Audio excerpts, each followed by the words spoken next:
समय का परमागम ग्रंथ आचार्य कुंकुम भगवत की एक अद्भुत कृति है।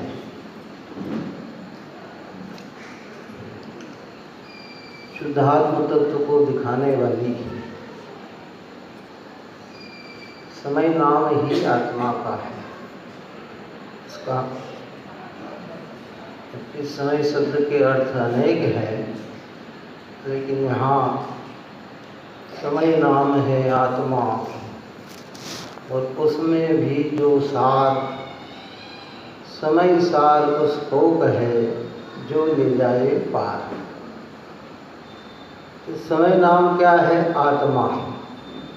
और उसमें जो सारभूत पदार्थ है, आत्मा कहने से सारी ही आत्मा आती है, लेकिन जब उसका सार देखा जाता है तो वो शुद्धात्मा है।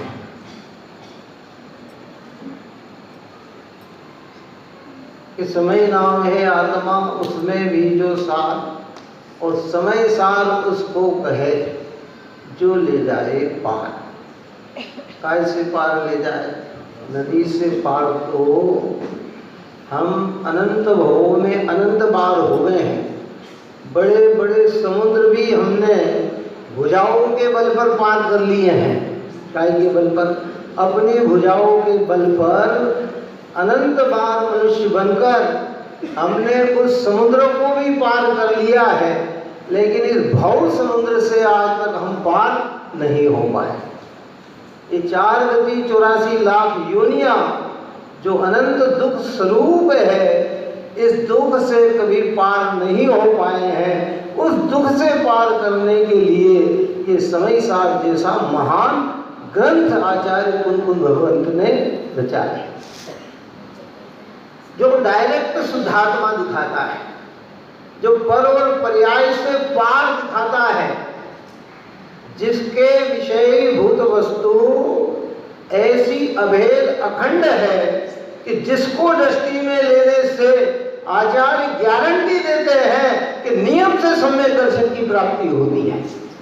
इसके विषय को दृष्टि में लेने से, एक गायक स्वरूप भगवान आत्मा को दृष्टि में लेने से नियम से सम्यक दर्शन की प्राप्ति होती है।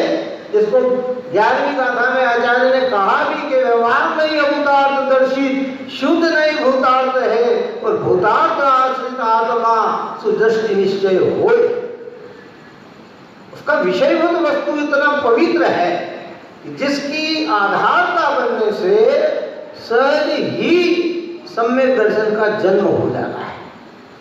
आज तक हमने ये कार्य नहीं किया, अनेकों कार्य किए हैं, जिसको इस समय सार ग्रंथ में आचार्य भगवंत ने पुण्य पाप अधिकार में ऐसी बात कही है। इसने पुण्य के कार्य, व्रत, तप, शील, संयम आदि के परिणाम अनंतों बार किए हैं, लेकिन परमार्थ से दूर रहकर किए हैं, परमार्थ को समझकर नहीं किए हैं। काय के लिए किए हैं? परमार्थ से दूर हटकर अनेक कार्य किए हैं, जो शुभ रूप अनेक प्रकार की प्रक्रिया कही जाती है, जिसको हम आगम में व्रत, संयम, इंद्रिय जय, दया, दान, पूजा, भक्ति, ये सब नाम देते हैं। लेकिन ना किया तो क्या नहीं किया? एक शुद्धात्म तत्व, आत्म अनुभूति ही सम्यक दर्शन है। अनुभूति कहो, आत्मदृष्टि कहो, आत्मज्ञान कहो, सब एक ही बात है। शब्द अलग अलग है, लेकिन उनका अर्थ सबका एक ही है। हमने आज तक पर्यायों में माथा मारते रहे, विकल्पों में उलझते रहे, संयोगों को देखते रहे, लेकिन स्वभाव की ओर देखने का हमने कभी प्रयत्न नहीं किया। वो प्रयत्न आचार्य कुंकुम देव ने अद्भुत गाथाओं में हमें सबको समझाया है कि भाई तू देह में है पर देह रूप नहीं है, तू कर्म में है पर कर्म रूप नहीं है, तू संयोगों में है, तू संयोग रूप नहीं है, तू विकारों में है, तू विकार रूप नहीं है, तू एक गायक भगवान में ले। आज तक हमारा दृष्टि का विषय ये नहीं बना। कारण ढूंढे हम, क्यों नहीं बना हमारा आज तक दृष्टि।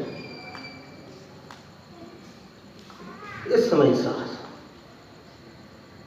समझना तो पड़ेगा भाई। देखो, दूसरा कोई उपाय नहीं है। अगर बहुत से पार निकलना है तो मार्ग अनेक नहीं है, मार्ग एक ही है। सम्यक दर्शन, सम्यक ज्ञान और सम्यक चारित्र। बिना सम्यक के ज्ञान सम्यक नहीं कहलाता, बिना सम्यक के चारित्र सम्यक नहीं कहलाता है। इसलिए प्रारंभिक कार्य अगर कोई बनता है तो आत्मदृष्टि बनती है। हमें दृष्टि में लेना है। संयोगों में है। संयोग का अर्थ क्या? बाह्य पदार्थ, धन धान, स्त्री पुत्र, मित्र आदि भारी पदार्थ, मकान दुकान, खेत खलियान, बाग बगीचे, वस्त्र आभूषण, ये सारे आत्म की निकटता में है, लेकिन इनमें से एक भी आत्मा नहीं है।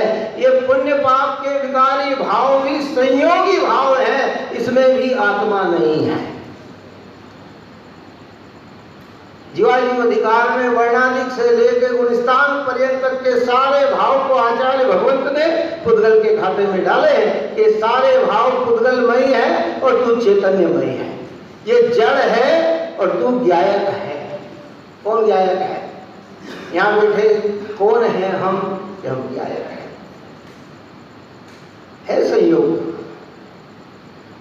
कब तक रहेगा संयोग? ये संसार दशा में कब तक संयोग रहेगा? और अनंत दशा में भी भारी संयोग रहता है। कहाँ रहता है? लेकिन राग भी नहीं है। मुनिराजों को संयोग है पीशी कमंडल आदि का, लेकिन उसके प्रति ममत्व बुद्धि नहीं है। व्रति और अव्रति श्रावकों के बाहरी व्यवस्था भी होती है, लेकिन दृष्टि के विषय में वो अपने में समाते नहीं है। हमें इस विषय पे सोचना पड़ेगा।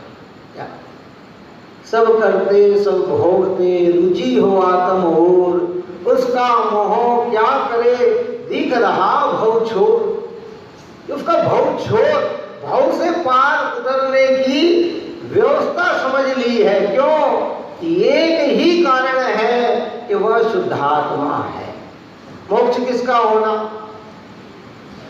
बोलो, किसका मोक्ष होना? हम आए ना अनंत सिद्ध भगवंतों की इस पवित्र धरा पर हम आए हैं, अनंत सिद्ध परमात्मा की निकटता में आए हैं। और वो सारे सिद्ध भगवान को शाब्दिक रूप में हम कहें तो वो मोक्ष है।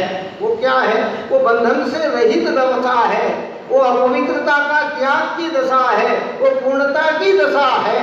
वो मोक्ष हुआ। उसका कारण क्या बना?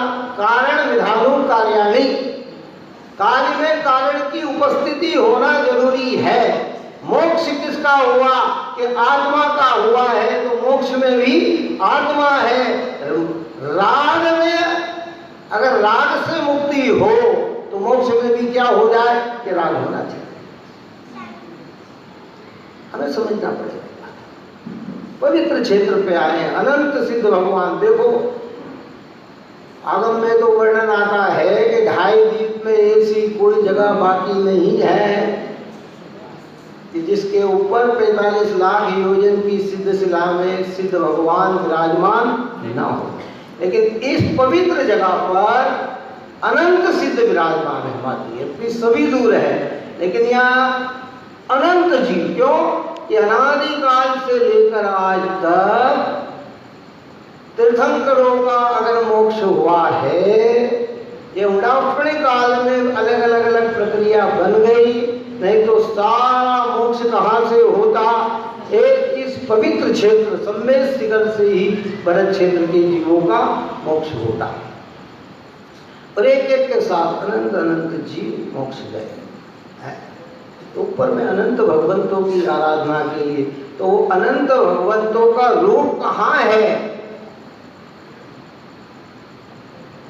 किसकी आराधना करने जा रहे हैं हम? चलो बताओ, किसकी आराधना करने आए हैं ये बताएं हम। चेतन की कि जड़ की? चेतन की जड़ है, चेतन की आराधना के लिए आए हैं।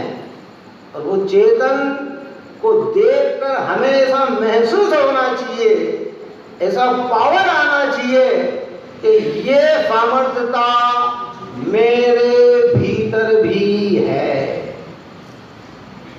हम तो ऐसे हो गए, गुरुदेव श्री कहते थे ना कि लगा गधों के साथ अरे जो सी कोई लासानी हो, या निज को अंग्रेज समझता कोई हिंदुस्तानी हो, रे अनंत वैभव का स्वामी निकट भिखारी बन फिरता, खाक चालता 84 की फिर भी पेट नहीं भरता, हुई अरे नादानी में यह दीन दशा भगवान की, आओ भाई तुम्हें सुनाए गाथा।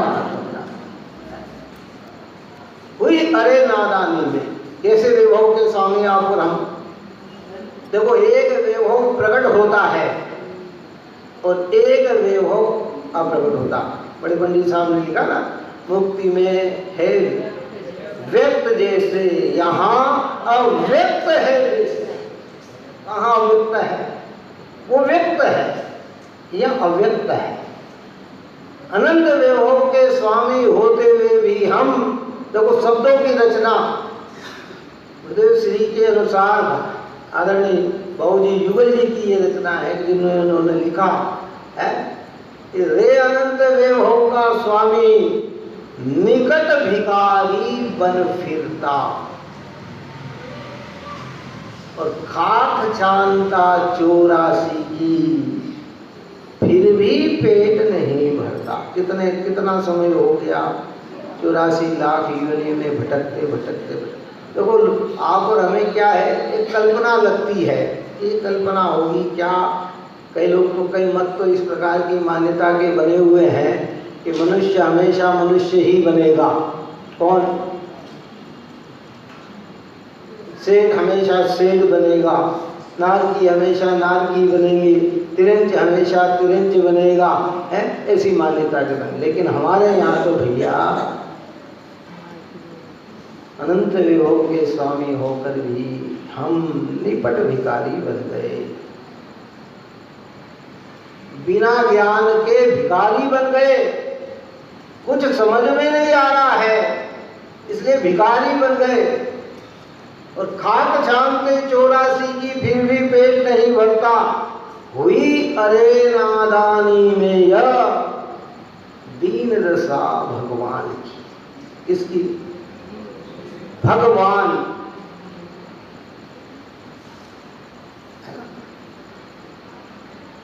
भग नाम है ज्ञान का, भगवान नाम है स्वामी का। जो ज्ञान का स्वामी होता है वह भगवान होते हैं। पर्याय की बात करें तो पूर्ण ज्ञान के स्वामी को भगवान कहते हैं, और स्वभाव की बात करें तो जो ज्ञान का स्वामी है वो भगवान होता है।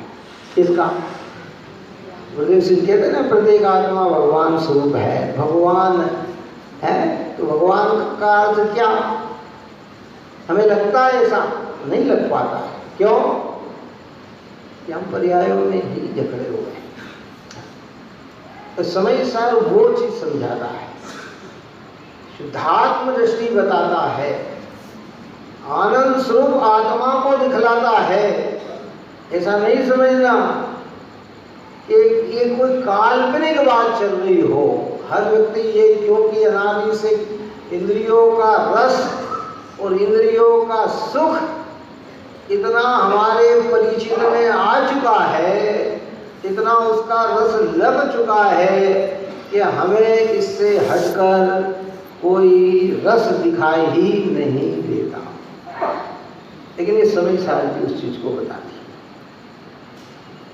हमें समझना है, वस्तु की स्वतंत्रता को समझना है। स्वतंत्र स्वरूप है हमारा, न्यायिक स्वरूप है हमारा, और उसमें से निरंतर जानन जानन जानन जानन जानन जानन जानन हो रहा है। चाहे हम मान्यता बनाएं तो ऐसा है, मान्यता न बनाएं तो ऐसा है, मान्यता का फल शांति है, न मानने का फल अशांति है, और वो अशांति हम भोग रहे हैं। विचार करें। सुबह भाई साहब ने बहुत सारी बातें कही थी।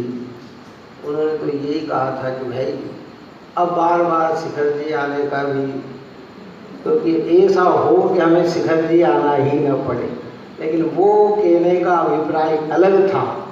हमें तो ये भावना भानी है कि जब तक हम अपने में पूर्ण न समा जाए, हमारे विकल्प अगर आए बने रहे तो यही विकल्प बने रहे कि जहाँ तीर्थंकरों ने अपना कार्य किया है, हम उनकी निकटता में लेकर भी अपना कार्य करें। अपेक्षा की बात है। इन वचन समझने के लिए अपेक्षा का समझना बहुत जरूरी होता है ना। बड़े पंडित साहब की एक लाइन है, उसमें लिखा है कि नहीं परवाह कुछ जग की, नहीं है चाहा शिव पद की। क्या कह रहे हो? हमारा पुत्र जो था ना आशीष, वो एक दिन ऐसा बोला उस समय, आज से 13 साल पहले, कि पापा इसमें तो ये लिखा कि मोक्ष की भी इच्छा नहीं हमें है? और सब लोग एक ही भावना बांधे, कहाँ जाना, कि मोक्ष जाना, मोक्ष जाना, मोक्ष जाना। और इसमें तो यही क्या मतलब है इसका? कि भैया जब तेरे को सारे संसार के विकल्प टूट जाए, कहाँ के, नहीं परवाह अब जग की, काई की, अब जग के किसी भी कार्य की मुझे परवाह नहीं, कोई सा भी कार्य मुझे करना नहीं, तो वहाँ शिव की पद की भी इच्छा नहीं है, क्योंकि वहाँ तो एक ज्ञान में ज्ञान एकाग्र हो जाता है। लेकिन जब तक ज्ञान एकाग्र नहीं होता है, तब तक परिणति में इच्छा काय की होती है कि मोक्ष की होती है। क्या समझना तो पड़ेगा। और वो मोक्ष की इच्छा का भी अभाव किसके बल पर होगा? बोलो, ऐसा कौन सा कारण भाग में ढूंढ के लाएं कि जिसमें जिसको प्राप्त कर, हाँ, दो प्रकार की प्रक्रिया बनती है कि अगर अशुभोपयोग बढ़ जाए, पापाचार बढ़ जाए, धर्म से अरुचि हो जाए, तो उसके अंदर मोक्ष की इच्छा ही नहीं होती है, काई की नहीं होती है। और एक दशा ये हो जाती है कि जब ज्ञान में ठहर जाए तो भी मोक्ष की इच्छा नहीं होती। हमें तो प्रक्रिया में लाना, उत्कृष्ट भावना के साथ, यदि पुण्य पाप अधिकार में ये सारी चीज बंध स्वरूप कही है और दृष्टि में बंधन स्वरूप ही मानना है। इन भावों से आप और हम यहाँ आए हैं, इन भावों से हमें मुक्ति नहीं होगी। जिस प्रकार से अनंत तीर्थंकरों ने कार्य किया है, अनंत भगवंतों ने कार्य किया है, उस प्रकार से हम कार्य करेंगे तो ही जाकर मुक्ति होगी। है कोई दूसरा कारण नहीं है भाई, दूसरा कारण है ही नहीं। एक हो परमार्थ, एक हो तृणकाल में परमार्थ का पथ, मार्ग यही है। इसलिए हम इन सब साधनों के बल पर अपने उपयोग को समस्त परद्रव्यों से खींचकर अपने ज्ञायक स्वभाव में लगाएं। भेद ज्ञान करें, बार बार भेद ज्ञान करें। किस से भेद विज्ञान करना?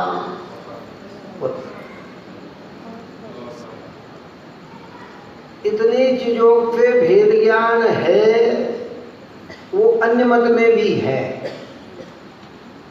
शरीर से आत्मा की भिन्नता का भेद ज्ञान अन्य मत में भी है।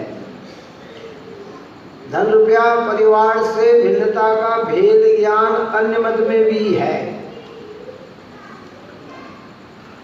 स्त्री पुत्र आदि से मैं भिन्न हूं, ऐसा अन्य मत में भी है।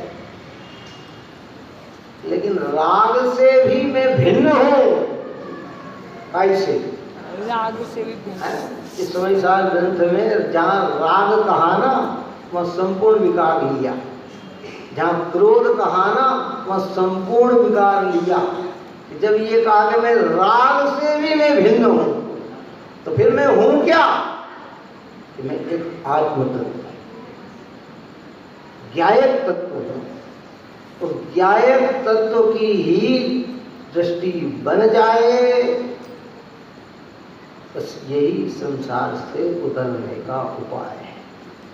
और बहुत सारी बात आप और हमने कही, जैसे पंचपरमेष्टि पूजन में हम कहते हैं, ये बहु पुण्य संयोग मिला नर्तन, जिन सुत जिन देव चरण दर्शन, हो सम्यक दर्शन प्राप्त मुझे तो सफल बने मानव जीवन। यहाँ सम्यक दर्शन का अर्थ शुद्धात्म तत्व की दृष्टि, शुद्धात्म तत्व की अनुभूति, शुद्धात्म तत्व की सानुभूति, सानुभव। बहुत पुण्य के संयोग से नर्तन मिला, जिन सुत मिले, जिन्हें तो भगवान के दर्शन मिले, लेकिन क्या नहीं मिल पाया इस जीव को?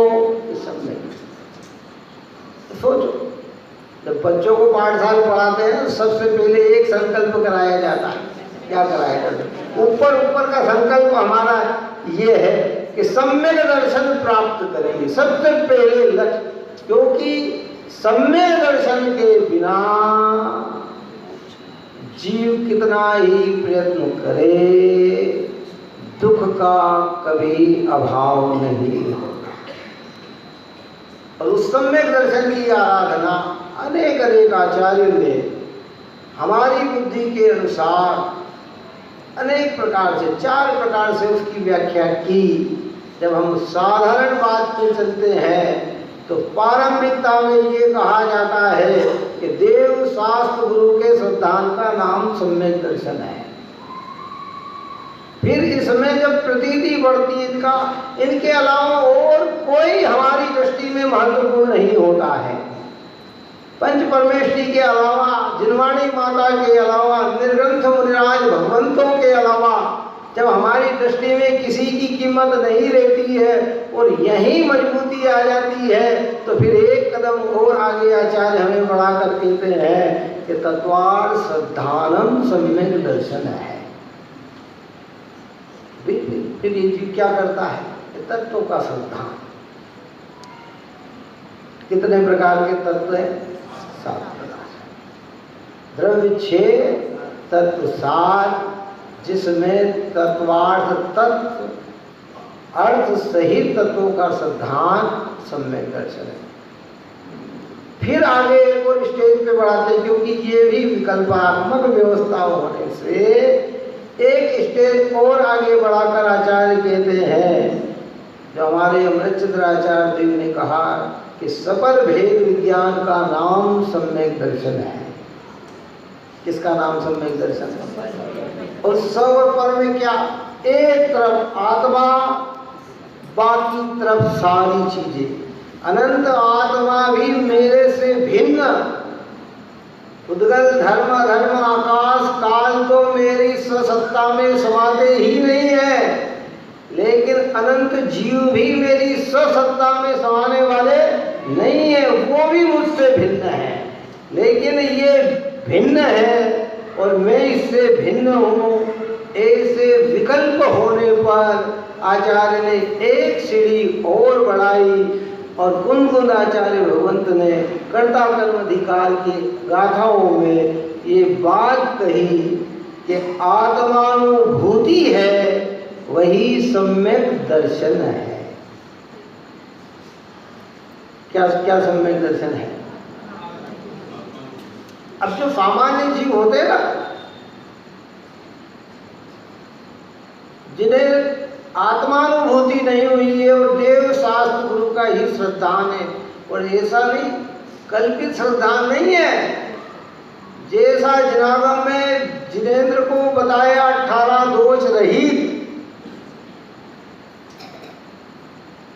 अनंत ज्ञान, अनंत दर्शन, अनंत सुख, अनंत वीर सहित पूर्ण वितरागी सर्वज्ञ, इसी पे पूरा गाढ़ विश्वास है।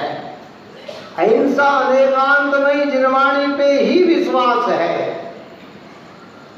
तीर्थ दिगंबर संतों का ही विश्वास है, परंतु वो उसी में संतुष्ट होकर ये मान लेता है कि ये मेरा सम्यक दर्शन है। तो उस जीव को आगे बढ़ा दिया जाए। आप और हमें भी ये भूल चल रही थी, काहे में चल रही थी। बहुत सारे जीव ऐसा कहते, जैसे दृष्टांत देते हैं ना, सरसेठ हुकम चंद जी का, वो कहते हैं कि वो ये कहते थे कि मैं सम्यक दृष्टि हूँ। तो पूछा जाता था कि भाई आप सम्यक दृष्टि कैसे, तो वो उसका प्रमाण ये देते थे। क्या प्रमाण देते थे? देखो साहब, शास्त्र में लिखा ना, दत्तगण श्रावकाचार्य में लिखा कि देव शास्त्र गुरु का सिद्धांत सम्यक दर्शन है कि मैं अरहंत भगवान, सिद्ध भगवान के अलावा किसी अन्य की आराधना नहीं करता, निर्गंत मृराज भगवंत के अलावा मैं किसी को नहीं मानता, अहिंसा अधिकार धर्म के अलावा मैं किसी को नहीं मानता। तो हमारा सम्यक दर्शन है। लेकिन गुरुदेव श्री कहते हैं कि ये सारे भाव मंद कचाई के पुण्य रूप भाव है, विकल्पात्मक भाव है। ऐसा नहीं कि इससे कोई पाप बनता है, महान पुण्य संचय होता है, अद्भुत प्रकार का पुण्य संचय होता है, लेकिन भाव का अभाव करने का बीज यहाँ भी नहीं है। काय का? और वो पावर अगर किसी चीज में है तो वो आत्मानुभूति में है। और वो आत्मानुभूति आगम की भाषा में कहा जाए तो हर पंचेंद्रिय संगी कर सकता है, मतलब उसको अधिकार है कर। ऐसा नहीं कि वो नहीं कर सकता है, तिरंज भी कर सकता है, नारकी भी कर सकता है, मनुष्य भी कर सकता है, देवता भी कर सकता है। हमें वो सब मिला है। हमें सोचना चाहिए इन बातों का, बार बार दृष्टि में लेना चाहिए। ऐसा वो सब कब मिलेगा भाई? अनंत अनंत अनंत जन्मों के बाद, अनंत जन्मों के बाद ऐसी कल्पना की। देखो स्वयं उसमें दृष्टांत दिया है फटखंडागम ग्रंथ में, इस मनुष्य जीवन की दुर्लभता के विषय में वहाँ एक दृष्टांत आया है कि जो हमारे आगम के अनुसार अंतिम समुद्र जो है ना, स्वयंभू रमण समुद्र, कौन सा? स्वयंभू रमण समुद्र, अंतिम समुद्र जिसकी वर्णता आती है, उसकी लंबाई और चौड़ाई इतनी है कि हम शब्दों में नहीं लिख सकते, संख्या में नहीं लिख सकते, कि काय में नहीं लिख सकते हैं कि कितना किलोमीटर, कितना योजन, कितना ये सारी संख्या जहाँ समाप्त हो जाती है, इतनी इसकी लंबाई चौड़ाई है, जिसमें हजार हजार योजन के मत्स्य विचरण करते हैं।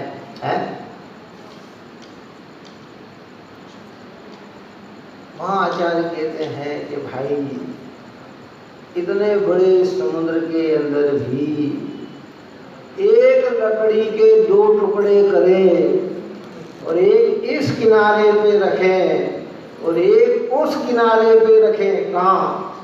तो कहते हैं कि वे कदाचित बहते बहते मिलकर फिर एक जगह आके इकट्ठे हो सकते हैं।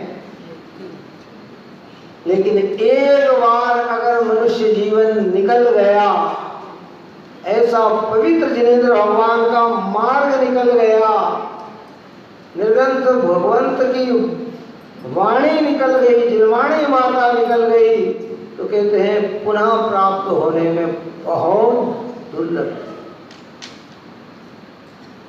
सोचा कभी आप और हमने विचार किया इस बात पर? नहीं करते। हमें तो ऐसा लगता है अरे साहब ये सब डराने का काम है, ये तो जो है ना इस प्रकार का जिनवाणी में भयभीत बना किया है। लेकिन जब अनंत काल की चर्चा करें और हमारे पूर्व का इतिहास अगर हम देखें तो हमने इतना समय कहाँ बिताया था।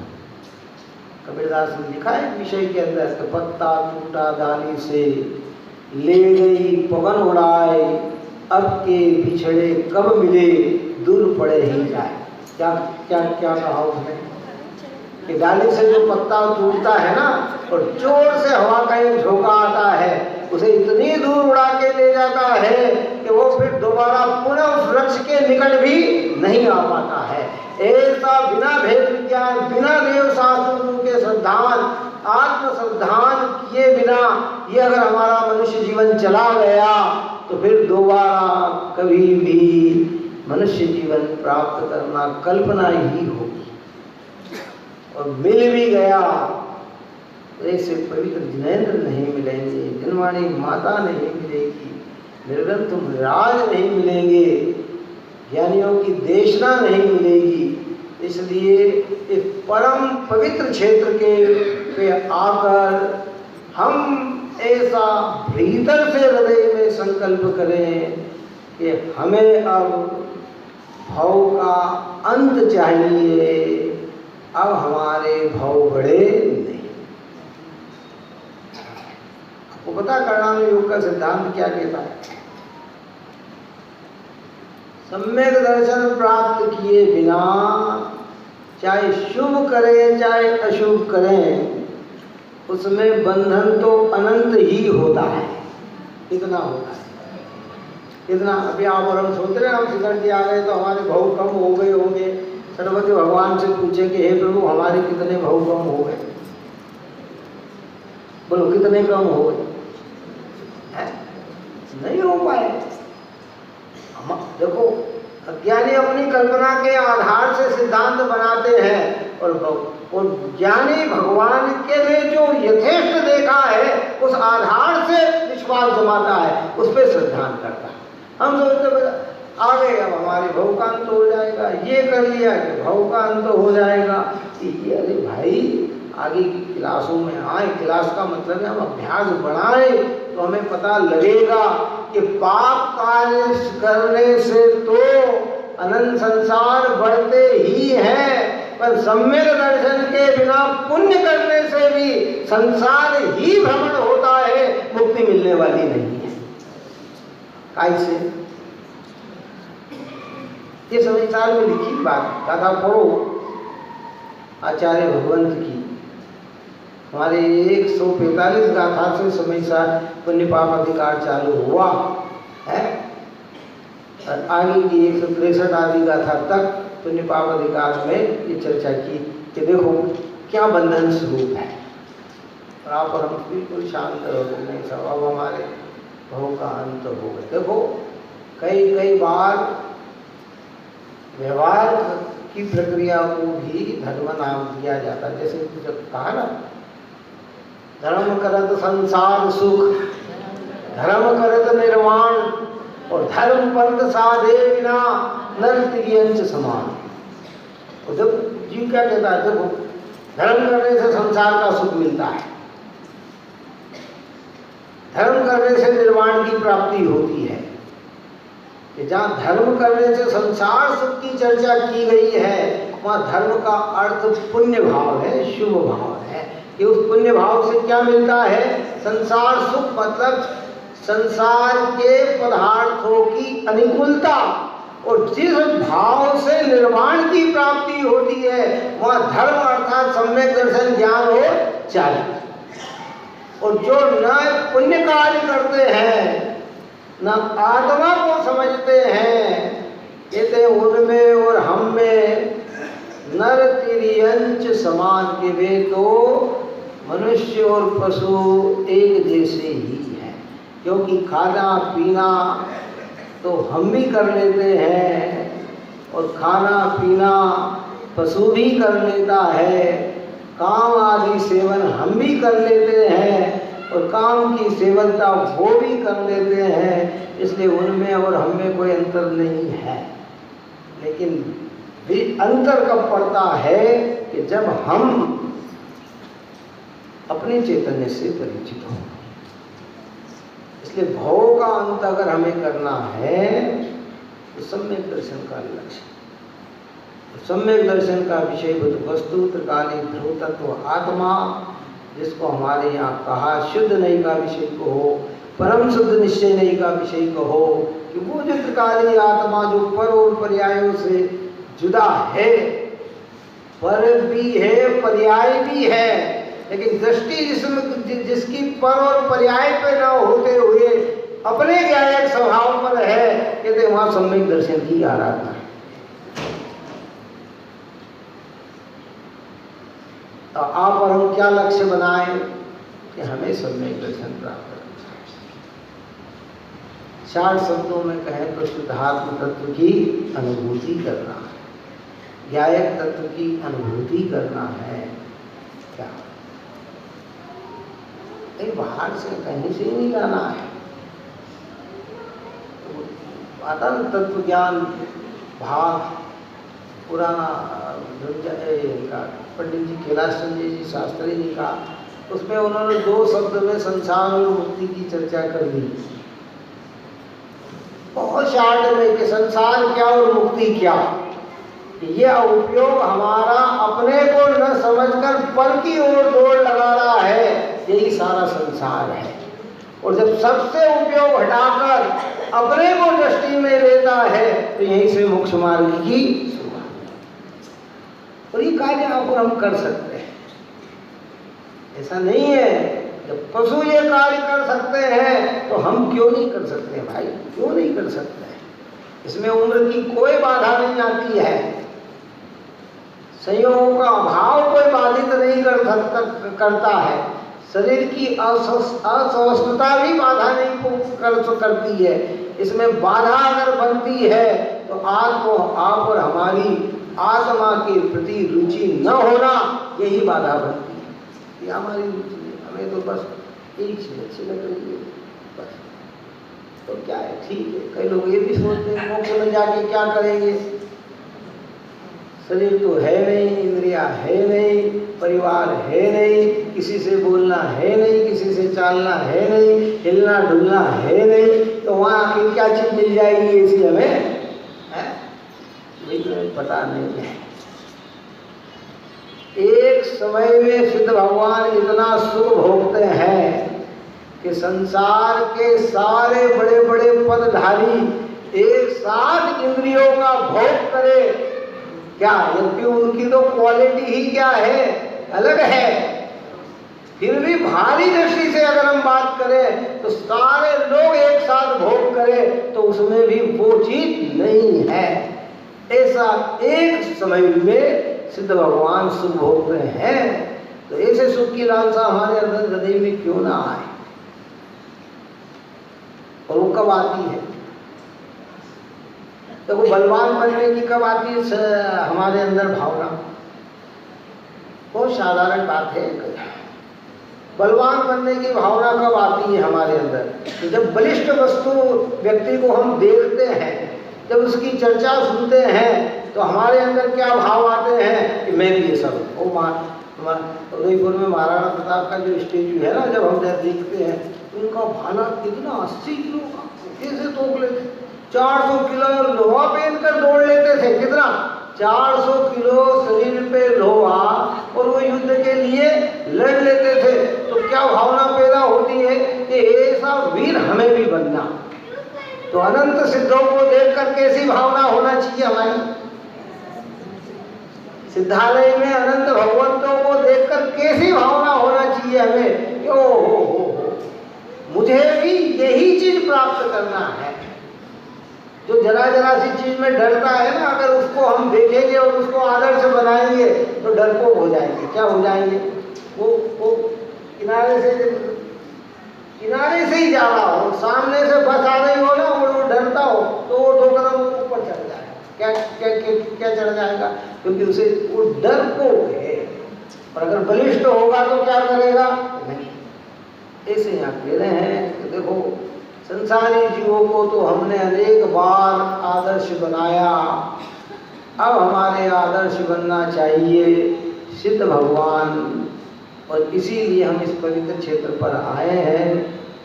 आप और हमारे सबके परिणाम, उत्कृष्ट दया परिणाम इसी रूपकता के बने, और दृष्टि में शुद्धात्म तत्व हमारे आए। इसी प्रकार के कार्य में आप और हम लगे रहें, यही मंगल भाव है।